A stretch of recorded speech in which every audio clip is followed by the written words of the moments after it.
I think the people that servers here, the chefs here are very friendly also. You're talking to them and they just introduce us the food, introduce themselves and their hobbies. Each of them had a hobby which was really cute. Talk about how they like bowling. Correct. Like soccer. So friendly. I went to the stadium where Irfan Fandi was at. Fandi Ahmad's son. Even I didn't know. Halal Travel Podcast. Assalamualaikum and welcome to another episode of Halal Travel Podcast. You're listening to me, Hazira Rauda. Welcome back. Thank you. Glad to be back from a very good long holiday. From the line down under. But I'm back. Nurul's not here today because she is on a really long break. No, it's her turn now. So we're taking turns. Then you cannot Tak baik. I'm going to take my leave after this. Anyways, so we're here located dekat APSN Café-for-All. It's located at Kembangan-Chai Chee Community Hub. It's open daily, Monday to Friday. So Monday to Friday only, 9:30 a.m. to 4:30 p.m. And what's so special about this cafe is that it helps us engage with trainees with mild intellectual disabilities from APSN. Yep. And it's really close by our office. It's literally just across the street. And actually, Rauda was the one who introduced us to this cafe. And because I think I was walking to office one day from the MRT and then I saw a banner. Yep. And then I saw a banner that says Enders. Yeah, it says Enders. yeah. And Enders is a normal cafe, right? Then it's halal. Correct. I don't know why, but it never really occurred to me that we could go there for lunch. But they had a banner to say, oh, it's open, so you could go for lunch. I think one day we went, and then it was a really, really nice experience. Although we had to enter the school. Yes. And walk the way, and the food they have is exactly like the items that you would expect at Enders. Correct. Maybe not as extensive, I think, but they still have all the basic stuff things I would normally order. Things that I only order: Cutlet, chicken cutlet, fried chicken. fried chicken lah. Fried chicken, yes, correct. Crispy fried chicken. Crispy fried chicken. Yes. Yeah. And by the way, so I'm going to show you guys what we ordered. So I got the crispy fried chicken with a side of potato and coleslaw, and then our cameraman had Char-grilled chicken. char-grilled chicken. I told you to get another thing, but you don't. So they have variations. But then we got char-grilled chicken with broccolis and potato. Fries. The broccoli looks good. I got char-grilled, coleslaw and baked beans. Yeah, they have mac and cheese, but I think we came late, so they probably sold out. We would have gotten the mac and Mac cheese. and cheese is the best, right? She was so sad. She was like, ah. Anyways, and then they were showing to us just now that they were selling cookies. Look at how cute these are. I think when you order, you get one. Is it? They give one with each To go meal. with your meal or drinks. Oh, maybe. Oh, yeah, drinks. To go with the drinks. Yeah. Okay, so that's the Royale. They have a few flavors that they actually made. They make it handmade it here. Correct. And I think just 1 week ago they were at MBS for a booth. And apparently from Marina, who was on the podcast with us, she said that she saw Nurul there. Oh. Yeah, she bumped into Nurul at MBS. Oh. I was so surprised. So if Nurul shopping Nurul. at MBS. Wow. Beli apa tu? Apple Store, I think so. But anyways, so if you don't know who's Marina is a very close friend of ours. She has been through with us, I think even a few years back with another organisation. But recently we did a podcast with her and Madam Liza to talk about the initiatives of APSN and how do they train the trainees, how did Enders come about, and then come into the picture, and how they train, I think, the people working at the cafe and prepare them for actually being attached to some, on-the-job learning outside. Yeah. Correct. So,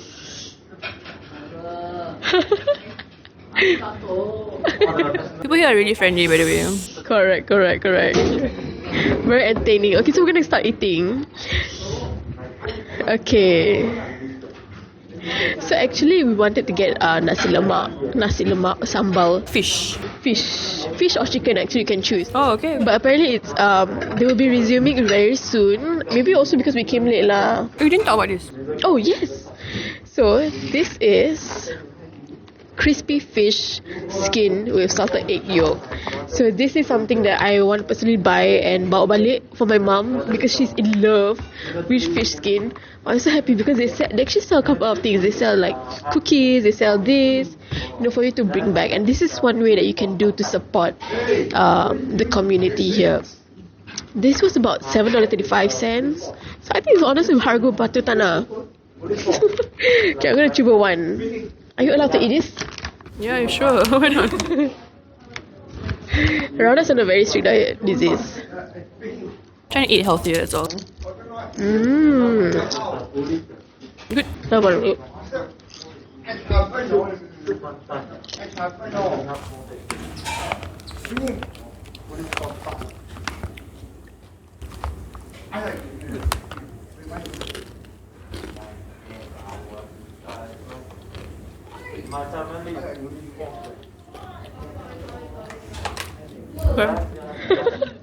Anyways.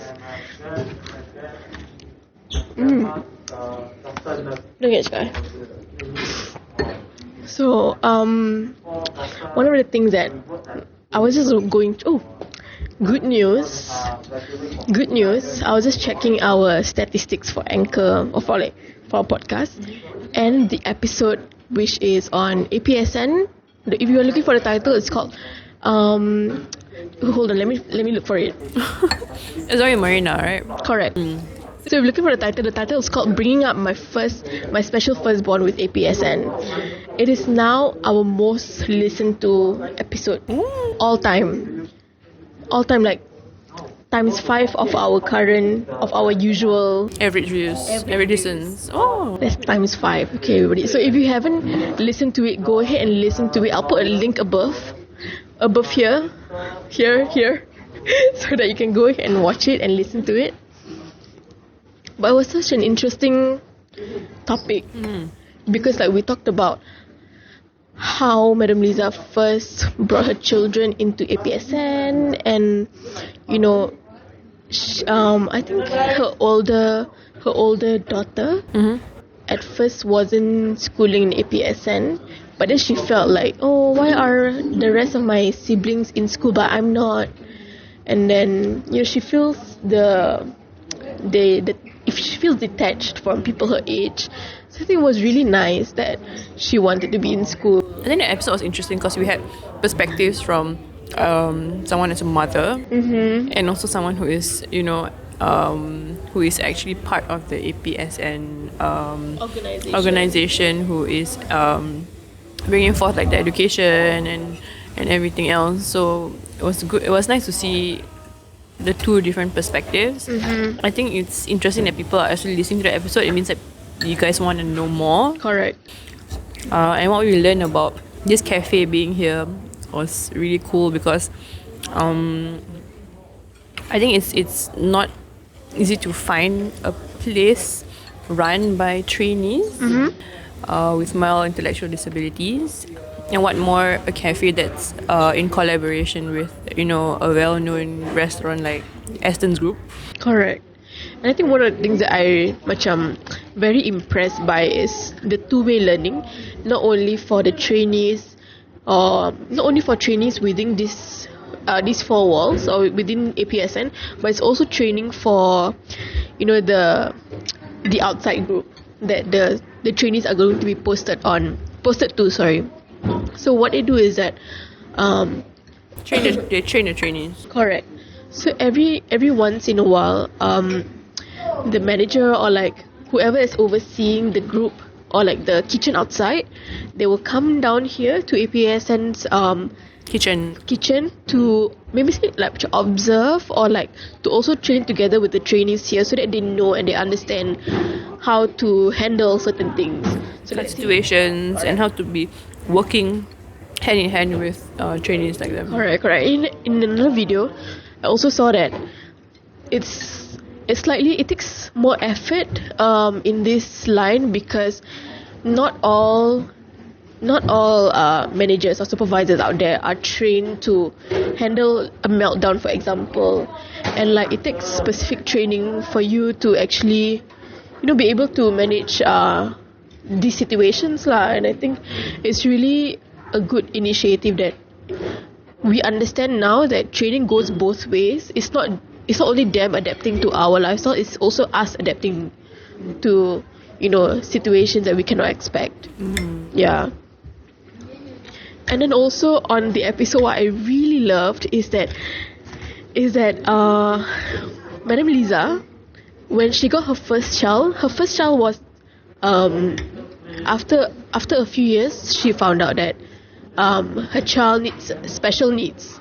So one of the questions that we asked is like, how did it feel, having your firstborn being classified as a special needs child? And she said that it was okay. Honestly, there wasn't really a big problem, which I think is like very, very, very Difficult for you to believe, is it? difficult for me to believe, because I think as new parents, not that I know, not that I have experience, but I think I see many new parents, like when it comes to their first child, at a young age, you get very sensitive or you get very protective because it's your first child, and like you're very afraid of doing something wrong. So when she said that, I've already sent Dina, which is her daughter, to like speech therapy sessions, to like counseling or etc. So I think going to this kind of therapy sessions somehow, I think, prepared her to to fully understand that her child is a special needs child. Yeah, and then like, I don't know how it is, but I think she's like, although she seems slightly more older than my mom, she's a very progressive mother. So I'm very proud. Madam Lisa. Yeah, it's very difficult, like. Yeah, I mean, I can imagine lah. Yeah. I mean, I wouldn't know exactly, but you want some? You want to try? Oh. I have peeled. I'm gonna got the skin. There is the skin if you want the skin. Yeah. Alright. I think like the quality doesn't. No, I think it's pretty much the same. Yeah, I think it's really good. I think the people that serve us here, the chefs here are very friendly also. You're talking to them and they just introduce us the food, introduce themselves and their hobbies. Each of them had a hobby, which was really cute. One of them talked about how they like bowling. Correct. And like soccer. It's so friendly. I went to the stadium where Irfan Fandi was at. Fandi Ahmad's son. Even I didn't know. He's a true fan. The other one's dream job is to be a chef, but her hobby is a musician. I wonder what she does. She sings or she plays an instrument. I think she sings, How do you know? I don't know. I just have the under the mask.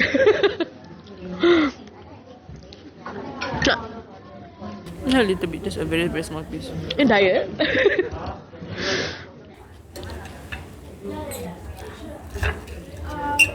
I think it's also a nice place to like bring your family actually. Correct. And you're like, I don't know, I feel like if you have kids and you want to like expose them to this sort of environment and different kinds of people who are around, it's a good place to start. You have to come early lah. Don't be like us. But they don't, because 9:30 to 40 Monday to weekdays only. Weekdays only. They're like working adults lah. So they need the balance. So what happens in APSN is that first stage, they will learn about the basic skills, basic kitchen skills within APSN itself. So that's when they prepare, like, let's say cutting, or you want to do baking, etc. Everything will be done under APSN. And then trainees or students will go through this second stage, which is what we see here today. It's about managing. It's almost a replica of work outside. Correct. But in just a more controlled environment. So for example, because you have like specialized trainees here, specialized trainers here. So in case of anything, or like to help them, ease their way towards this new environment, you have like trainers to train them and to facilitate with the process, with the progress. And then once they have finished all the if they have already achieved all the milestones within this stage, they will then be posted out they will then be connected to an establishment outside who will give them a job, or like in the kitchen or serving, etc. I think while they are attached to that full-time or like that job outside of APSN, they would also have a job coach, I believe, who will actually assist not just them but also employees in that restaurant or wherever that they're working, to help them manage some situations that they're not familiar with. So there's a lot of like assistance that's being given not just to the trainees but also to the organizations. And I really like it's quite amazing. It's quite commendable how the people who work at APSN, the dedication that they have for the trainees.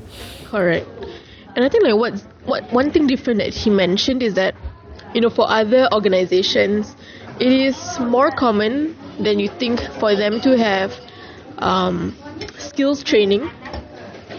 But in APSN, this second stage where they're able to manage a kitchen or a restaurant on their own or with the help of trainers, it actually gives them a slight feel of what it feels like to have, like special requests from customers or like high peak periods. You don't get a lot of that in factories or in the training that they do previously. So I think that's really special for APSN for having this. Yeah, and I'm just thinking like, how are they able to do so many things, and still. I just think there's so many. How do I say this? Like, I think they're doing a lot of things for the community, and I feel like it is only now that I realize about this happening around. So I think we're pretty behind time. I feel like we should do our best in helping for this community to grow, because I think a lot of time it feels like they're on their own. Yeah. And one of the things that I also heard, or like that they also told us, is that the last stage of traineeship is when they are already working in the workspace or the workplace outside of APSN, but you still have job coaches or just general follow-ups for these individuals until the end. It's not like until a certain age they stop calling you. It's until throughout your whole life they will keep following up with you. Like they say that it is difficult to keep in contact 24/7 or like every month or every few months, but they just feel like it's necessary. How's your chicken? My chicken? How is your chicken? That is so good. Yeah? I really think this is the only thing I shall order for the rest of my life. Because we normally, if you want to have chicken cutlet, we go to somewhere else nearby our office, and that place now has increased their prices. Increased their prices by like, I'm just gonna say it used to be about $11. I think when I went like last month or something it was like $14, $13.90 or $14.90 or something like that. Which is like, how much is this? $9, right? Good it's not bad. No need to go there anymore. Big difference.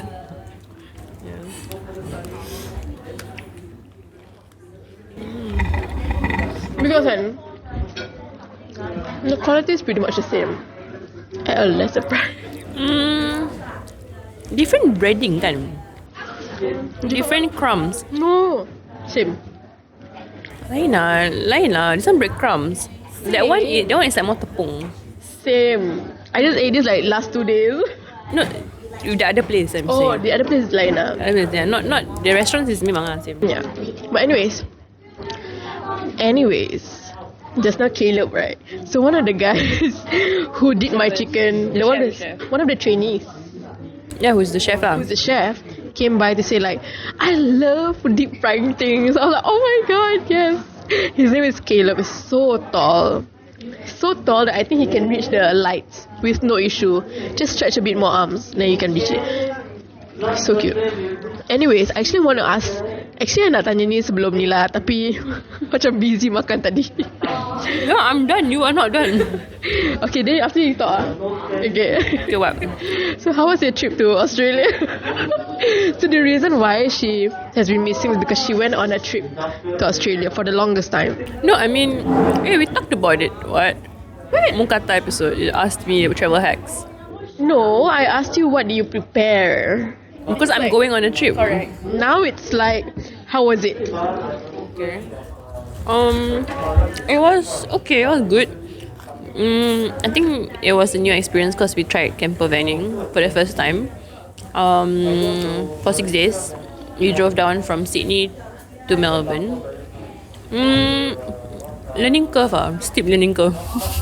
Because like, just city folks who have never driven a big vehicle like that before, firstly. And then we don't know like, we thought camper van like, oh, fun like you know, the idea of camper van is always fun, but then the reality is that it's a lot of learning because your van is self-sustaining. Then you have to understand your van.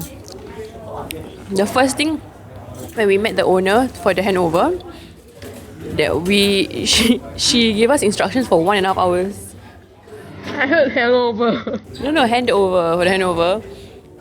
She walked us through the van for 1.5 hours about like what to take note of, and then like the van was it's a Mercedes Sprinter, so it's I don't know what it is, but dia punya, what do you call it? What do you call the drive? Steering wheel. No, the gears. The gears is behind your steering wheel. It's not a stick.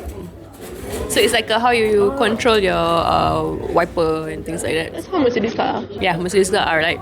So, you know, here in Singapore, your indicator lights on the right, there is on the left, and then your gearbox is on the right. That's my car. Not my car lah. It's our lights are also on the left. You want to signal, you signal, Left. and then your gearbox, Gearbox. stick right. Your drive, Stick, neutral. stick. This one is on the right, so it's exactly the same, but it's right and left. So so over here, I mean, the car that I drive here, my dad's car, lights are on the right. So she was saying, there's one thing you need to remember, is that your lights are on the left, because if you indicate on the right, you're changing gears while you're driving, which is very dangerous. So like that was something that needed a lot of conscious reminding. I terbuat one time. Then like luckily when I did it, it was in neutral. It wasn't like reverse or whatever. So it was okay. But while you were driving. That was one. Secondly, the van is like almost 3 meters. Besar. It's a tall van. It's a big 3 meters high. I thought 3 meters wide. 3 meters long. No, 3 meters high. Yeah. So like you have to be conscious when you're going through tunnels, which I'm not used to because normally you just drive a normal like a sedan car, right? But you have to like consciously look at like the height limit. If it's below 3 meters, you cannot pass. But we didn't manage to. I mean, like it's okay lah so far. So alhamdulillah.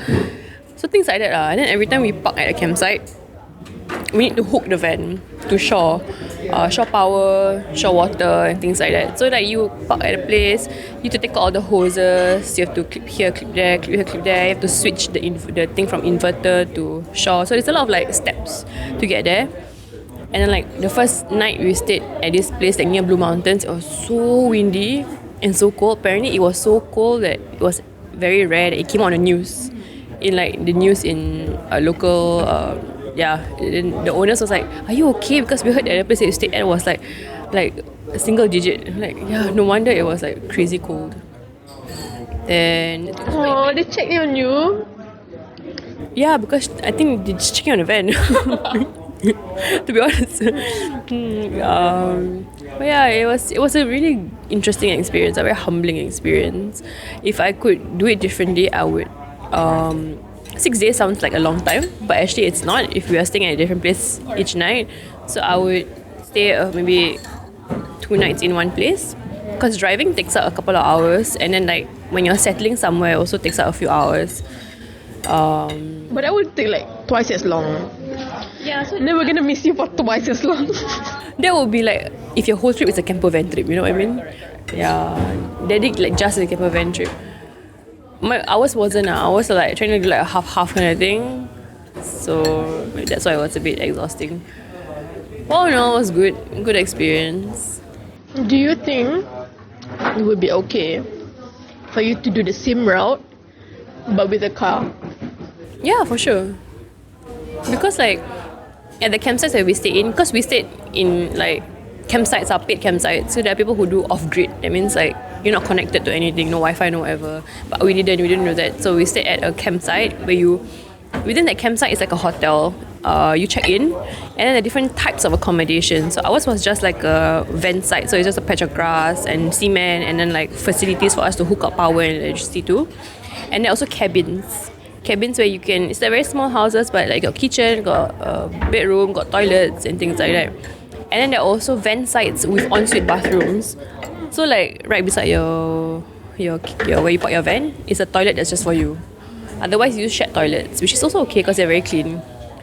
There are many kinds. Yeah, you can definitely drive. I think driving would be less stressful because you wouldn't have to chase daylight to set up your van at the campsite, and then you can also like just drive out to the nearest town wherever you park and go and have dinner. Because the thing for us is like our van is our living space, it's our mode of transport. So if we go out and have dinner, then you come back to reset up again, and it was like, yeah, and some of them drive, like some of the locals, they have like a trailer that's hooked up to their cars. So that's a good solution because they can just leave their trailers at the site and then they can drive out of the car and go and grab dinner or whatever and come back. But I see them parking the thing and it takes a lot of skill, which is very, very like commendable. Wow, so much driving technical skills you need to do that. So yeah, very nice. Once in a lifetime, I think. No, I would do it again. You would once in life. No, I mean, it's an experience that you want to try once in a lifetime. Do you think people can bring their kids though? I think if you are the very outdoorsy type, even if you're kids and you're very like rugged, you definitely can. But keep in mind that you have to stay with them in a very small space for many days. I don't know if it's going to drive you crazy, but if it's not, then go ahead. But maybe definitely a bigger one, because the van that I stayed in it's really just nice for two. And then there are quite strict laws in Australia, like because when you are driving, you must make sure that there are car seats, even when you're driving. So, but there are definitely bigger ones. More bigger motorhomes that can come up to like 4 people, 6 people also. It's nice for them, but if with many hours of driving with kids, you may need to stop a lot. Correct. Yeah, so the longest we drove was like 6 hours in one day. No, you cannot do straight. You drive you crazy. We took turns. We stopped for a while, have lunch, stop here and there. But we're going out at like 7 a.m. every day. How do you manage finding halal food? We cook a lot, and we found a halal butcher before we took our camper van road trip. So we found a halal butcher and bought a lot of meat for the road. So we had like also like steak and like burgers and things. Then we also brought a lot of food from home, like condiments. Then we just cooked like fried rice or whatever lah.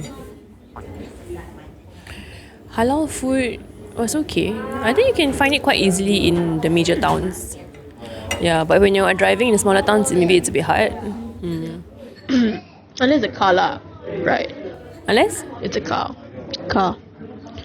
Unless you're driving a car. In where? Smaller town? No, it's just that smaller towns just don't have halal food. Yeah. Because these are like towns you're just passing by on the big highways. So I don't think you have. So you go like bread or, that sort of thing. Okay, I don't think I can finish this now. It's a lot. Honestly, it's a lot. So I'm gonna take this away. Thank you so much for listening to our episode. But one thing I want to share with you about this restaurant or this initiative with APSN is that they are running a campaign, and I think it's so important for us to support the campaign so that they can have, continuing funds to support the trainees over here. So if you could just look at I'll have a link to the giving page below, but if you're wondering what's it about, it's the I Share, I Give, I Support campaign. They have different levels. They have 100, 75, 25, 50, and even like any amount that you can donate in order to support the beneficiaries to continue training here, and just helping out with counseling services, training, vocational practices, or vocational trainings, etc. So everything here runs with the funding that you contribute lah. So we'll have the link below and have the link in the description box, as well as we're gonna have a QR code here. So go ahead and scan it and donate however much you want to support this community. But other than that, thank you so much for listening to this episode. If you haven't listened to our past episodes, go and listen to them if you haven't, especially the episode that I mentioned just now. In the meantime, thank you everyone. Bye-bye. Thank you. Alright guys, thanks for listening. So we'll see you on the next episode. Don't forget to give us a shout out on anchor.fm/the Halal Travel Podcast. Your voice message could be featured in our next episode. Yup, and if you have any advertising and collaboration opportunities, contact us at info@halaltrip.com. That's info@halaltrip.com. Also, don't forget to follow us on our Instagram, Facebook, and Twitter at Halaltrip. We're also now on Telegram and TikTok. Until next time, get inspired, go and inspire others.